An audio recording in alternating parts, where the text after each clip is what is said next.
Watson. But the main thing what everyone talked about while it was gone was, man, people was just running around here just losing their minds. Like it was it was, you know, the building was on fire because Deshaun Watson wasn't playing. And I've told you all along, go back and watch my joints on UCSS. Go watch what I said. I said I wouldn't play him the whole year. And the reality of it is, you know, we'll talk about this coming up after we play this clip. We had a chance to talk about this on Ultimate Cleveland Sports Show. And I said, listen, simply the Cleveland Browns are at a different place. And I think the Cleveland Browns are the place right now where worrying about preseason games and getting an opportunity to feel good about what you saw so you can rationalize whether or not you think they're going to play well against the Cowboys or not is not a place where they are anymore. And I'll explain that when we get back. But this is a clip from the Ultimate Cleveland Sports Show talking about where the Cleveland Browns are and why I just don't believe that playing in preseason games is the ultimate goal or moves the needle either way if they play well or bad in those preseason games, especially when it comes to Deshaun Watson. The reality is, us Cleveland Browns fans and the media have not moved along with the process. We have not grown with our squad. And what do you mean by that, G. Bush? You haven't grown with the team because we still think that this team is at the prove-it stage. They're not. This team isn't young. This team isn't some young team where we're trying to develop people or trying to find studs and trying to find who actually belongs in the league. Actually, to be truthful, they're a veteran squad with a bunch of older guys that have injuries. And if we haven't learned anything, you know, the Bible talks about this all the time. People that are always learning but never come into the knowledge of. What does that really mean? That means that you have things happen to you in your past, and instead of learning from it and truly learning from mistakes you made, you keep taking time to learn. We ain't got time to keep learning. The Browns have all of these different people on PUP lists. We just talked about Conklin. We just talked about Wills. We got to the fact that, you know, we know Deshaun Watson's arm and Newsom and Dalvin Thompson. All these guys have had offseason surgery. So if you're Kevin Stefanski, your job is to get the most out of your team and get them prepared for week one. And the reality of it is there is no amount of passes that Deshaun Watson was going to throw against Seattle, whether it was 5, 10, or 15, that was going to guarantee that he played well or played terrible against the Cowboys. And that's what we're talking about. At the end of what we're trying to get to here, boys and girls, is that we are a team that is not filled with guys that are at the bottom of your roster, and you're trying to find 5th or 6th round guys that are going to be playing for you. The Cleveland Browns have had this arc, a trajectory of when they're trying to build their roster and build their team and organization. You now have your general manager. You now have he signed to a second contract. Your head coach is signed to a second contract. All of your multiple players are getting 5th-year options or long-term extensions. The Cleveland Browns are at a position where they're not trying to be rolling guys out here in preseason, hoping to find somebody that's going to be a starter at receiver or tackle. The starting positions are already taken. And when people say, oh, well, you're taking my comments, G. Bush, what are you talking about? Yeah, it's a prove-it league. You got to prove it every year. No. You're not listening to what I'm saying. What I'm saying to you is you can't prove one way or the other anything in preseason.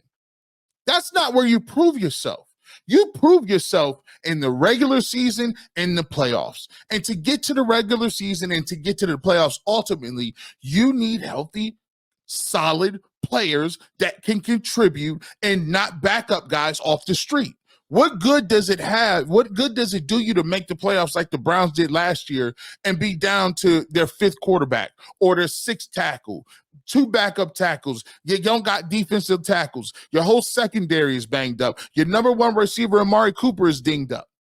You don't have your number 1 running back. When you have all of these injuries and you got all these guys that had offseason injuries, including Newsom, Dalvin Tomlinson, Jed Wills, Conklin, and including Deshaun Watson, why is it that you're trying to trot those guys out there and put them in harm's way? For what? A preseason game? And like I explained to Jay and Bull in this conversation, if Deshaun Watson would have went out there and threw 5 or 6 passes, right?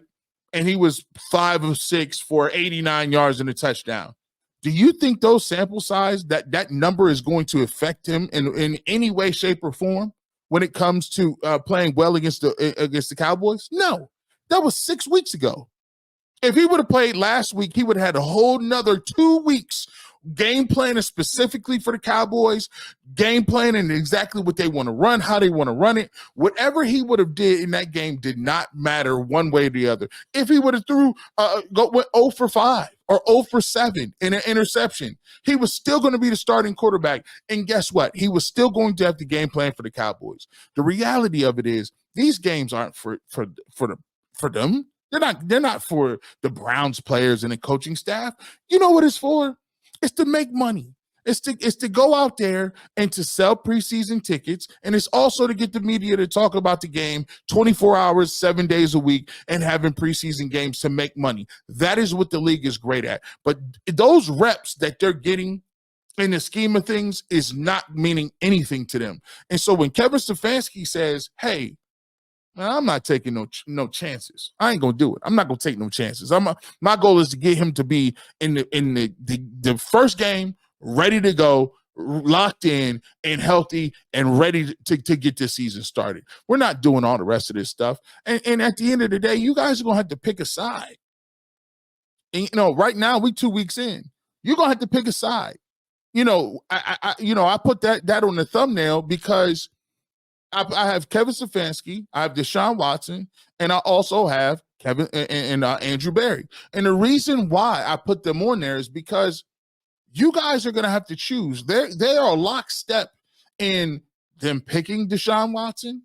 Coach Kevin Stefanski is the person who said he wanted to call the plays and coach him. And Andrew Berry is the person who said he's going to put his reputation on the line for Deshaun Watson. I'm a Browns fan. To be honest with you, you see it on the hat, you see it on the shirt. I done put all my money on the line. I got all kind of Browns gear. My thing to you guys is to ask you, what are you going to do? Are you going to be a skeptic the whole season, or are you going to lock in and say, look, man, maybe Deshaun Watson ain't my cup of tea. Maybe Deshaun Watson, there's some outside things. And heck, maybe I even like Baker Mayfield a little better back when they let him go. But guess what? When the season starts, and all the speculation and all the stuff go to the wayside, are you sitting there, are you rooting for the Cleveland Browns? Because if you're rooting for the Browns, you're rooting for Deshaun Watson. If you're rooting for Kevin Stefanski, you think he's a great coach, then you got to respect Kevin Stefanski's decision to sit him, right? You can't have it both ways. If you think Andrew Berry is a good general manager and he's done a good job of mitigating some of the picks and draft picks that he had to pay for Deshaun Watson while he wasn't available to play and still made the playoffs, well, then you have to respect the decision to say this is where we're going and how we moving, right? If you like Nick Chubb, you kind of got to like Deshaun Watson, and you got to not like him personally, but you got to be on the boat. You got to be a guy that says, okay, I'm a Browns fan. I need this guy to get us to where we need to go. So we got to pick a choice. We can't pick. We got to choose a side. And I'm going to choose the Browns side all day and twice on Sunday. I don't know what other alternative that you guys got. Because it seems like some of you are if you scream in the nighttime 100 times over and over again that it's the worst trade in the history of all mankind, does that mean that you're not going to watch the games? You're going to watch those games. You might as well at least root for your team, because you don't get any money for saying it's the worst trade in history. We're all hoping it's not the worst trade in history. And that is what being a fan is about.